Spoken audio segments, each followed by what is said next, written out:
Gente, bom, bom dia não. Oi, meu nome é Adina Dantas, sou aqui do canal Diário de um Papagaio e a sua professora no curso de Manejo de Aves de Bico Torto do Diário de um Papagaio também, o curso Mara. O vídeo de hoje, ele nasceu de um outro vídeo que a gente falava sobre relacionamento tóxico, né, entre ave e tutor. E eu pesquei aqui dois comentários que eu achei interessante, tá certo? Vamos dar destaque a esses dois relatos. Um dizia assim: eu tenho um papagaio que era do meu tio, mas ele faleceu e agora eu estou tomando conta dele. Ele está vindo comigo, deixa eu pegar ele, mas quando sobe no meu ombro, não tem quem tire ele. Ele não quer ficar na gaiola quando eu pego, né? Quando a pessoa tenta colocar ele de volta na gaiola. E a pessoa está contando esse relato no vídeo que eu falo sobre relacionamento tóxico. Prestem atenção. O segundo relato, o segundo comentário dizia assim: quando eu vi relação tóxica, né, o título do outro vídeo, achei que você fosse falar de aves que são super grudadas e não dão espaço. E a pessoa ri. O meu papagaio parece uma sombra me seguindo. Ao mesmo tempo que amo e acho fofo, sinto uma carga de responsabilidade grande e culpa quando não posso ficar com ele. E por que eu pesquei esses comentários, né? Primeiro, eu queria que vocês entendessem o conceito de relação tóxica. Não vou me aprofundar nisso, isso é para especialista, mas a relação tóxica, ela é uma relação que não existe vínculo de respeito. Normalmente é uma relação onde uma pessoa manda, né, ela é opressora e a outra pessoa é subjugada. Outra característica também do relacionamento tóxico, de uma relação tóxica, é quando existe adoecimento nessa convivência, quando uma das partes está sofrendo com essa convivência com o outro. A gente tem que entender que o relacionamento abusivo, né? A relação tóxica é um relacionamento abusivo. Isso é uma situação grave, né? Se aproveitam, pegam isso para vocês. Quando os níveis de toxicidade são mais altos, né? Quando há uma ligação de poder, de opressão, da pessoa estar ali subjugando, machucando uma pessoa sobre a outra, nos casos que tem um controle exagerado, né? Que a pessoa acaba perdendo o direito às suas vontades, casos de ciúme excessivo, violência psicológica, violência física, violência patrimonial, tudo isso, né? Todo esse tipo de situação é abusivo e é categorizado como uma relação tóxica. Apesar de que nem toda relação tóxica é abusiva, tá certo? Vamos seguindo. Vamos nos concentrar, dei só aquele adendo para vocês entenderem bem o conceito. Vamos nos concentrar aqui, porque aqui a gente está falando de ave, né? Eu sempre coloco o nome papagaio, mas sempre que eu estou falando papagaio, entendam, de maneira geral, as aves de bico torto, os nossos pets de bico torto que a gente cria. A gente precisa entender, lembrando da frase daquelas duas pessoas, uma que o papagaio quer estar grudado com ela se sente sufocada, e o outro que o papagaio, quando sai da gaiola, quer estar no ombro e não quer largar a pessoa, não quer mais voltar para a gaiola dele.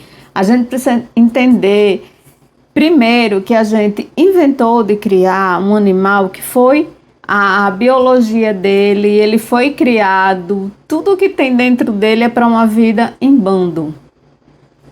Em bando, muitos indivíduos, sempre ter companhia.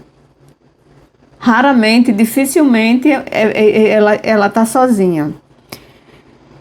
A gente que escolheu criar, isso é importante que a gente sempre esteja lembrando.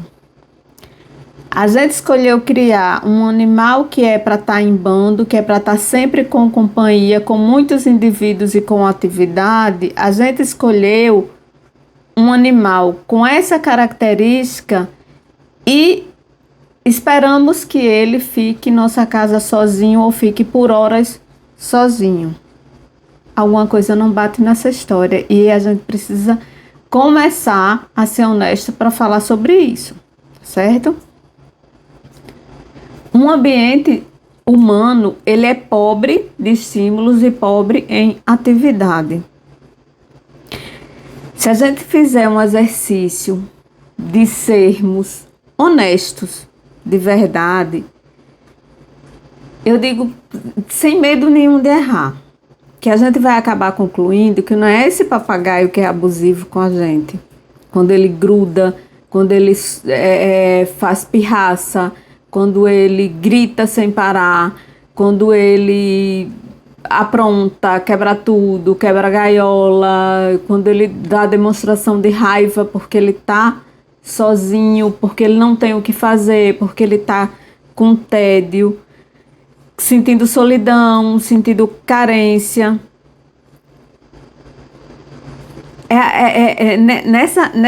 Nessa história toda, quando a gente analisa, é muito mais fácil concluir que o humano está sendo abusivo, que o humano está sendo tóxico com a ave, não intencionalmente, claro, isso é muito diferente da toxicidade, do abuso que ocorre entre dois seres humanos. Eu queria que vocês entendessem isso.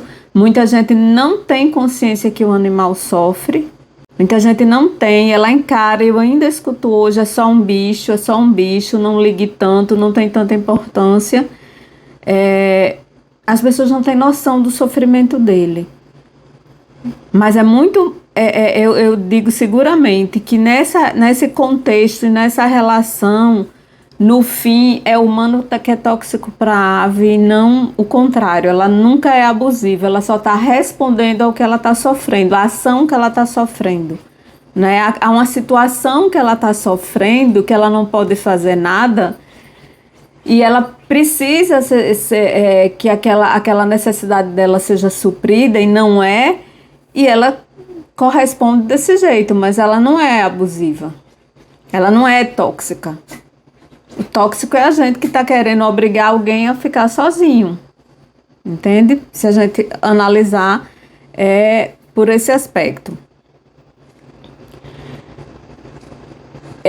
Eu queria também frisar aqui nesse vídeo que eu não recomendo a pessoa criar uma ave sozinha. Por quê? Porque a gente está trazendo para casa um bicho que vive em bando. E um bicho que comumente fica apresentando problemas porque as pessoas compram. Tem gente que sempre tem gente em casa e o bicho sempre tem companhia, mas tem gente que quer ter uma ave dessa, mas passa o dia trabalhando fora e espera que esse bicho fique sozinho. Isso não é legal, isso não é correto. Se você está pensando em criar, tem que analisar toda essa situação. Sempre que a pessoa me pergunta, tenha pelo menos 2, eu não estou falando tenha um casal, estou falando de ter 2, dele ter uma companhia, de ter alguém para brincar, para interagir, para fazer companhia, para acatar ele, sabe, para cantar junto com ele, para brincar, enfim, ter uma companhia. E todas as vezes que vocês virem essa situação, e se um dia topar de novo com um vídeo como o meu, com aquele título de relação tóxica, tenha consciência que a toxicidade, se houver, o abuso, se houver, e eu não estou levando isso aqui para um campo de condenatório de ninguém, mas sempre eu estou trabalhando aqui no canal na questão da consciência, da gente começar a dar a importância, olhar para esse bicho com a importância que ele tem e evitar o sofrimento animal. Isso significa respeitar as necessidades dele e evitar que outras pessoas cometam esses erros que muitos cometem e que eu cometi também, porque eu, quando comprei, quando eu trouxe para casa, quando eu ganhei, eu não entendia nada de ave, né? Então, com certeza eu errei muito no início da minha criação. Hoje em dia, para quem vem perguntar, eu digo, não crie se for sozinho. Então, se a natureza desse animal é viver em bando, Se eles não gostam de ficar sozinho e você não pode ter companhia para eles, você não pode estar o tempo todo com eles, que dê a ele uma companhia de outro animal. E para quem tem só, no caso lá do rapaz, um animal nesse nível de carência significa que ele está precisando de atenção, de estímulo, de atividade.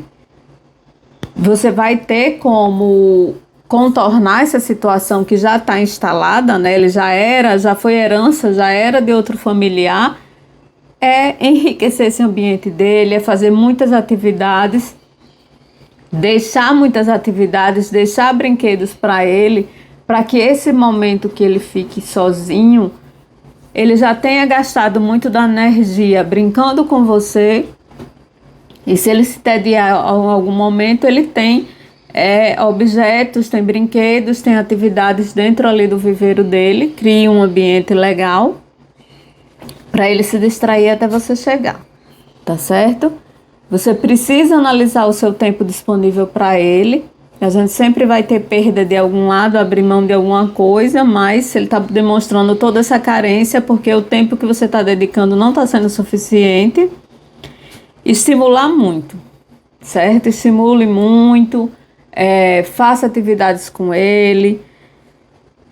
E estou falando especificamente para você do caso do ombro, comece a dar recompensas para ele, fazer atividades e dar recompensas em coisas que sejam, em momentos que sejam fora do seu ombro, para que ele comece a entender que apesar do seu ombro ser gostoso, da companhia ser gostosa, tem coisas e tem locais na casa, tem brincadeiras que dá para fazer e dá para ser legal e dá para ter aconchego que não seja no seu ombro, tá certo? Não recompense ele, não dê mimo, não dê carinho, desculpa, não dê petisco quando ele estiver no seu ombro, mas especificamente porque você quer trabalhar para demonstrar a ele que tem outros locais aí na sua casa que são legais e gostosos, além do seu ombro, tá certo? Então, vem aprender com a gente, conheça o nosso curso, vou deixar o link aí, até o próximo vídeo. Até mais!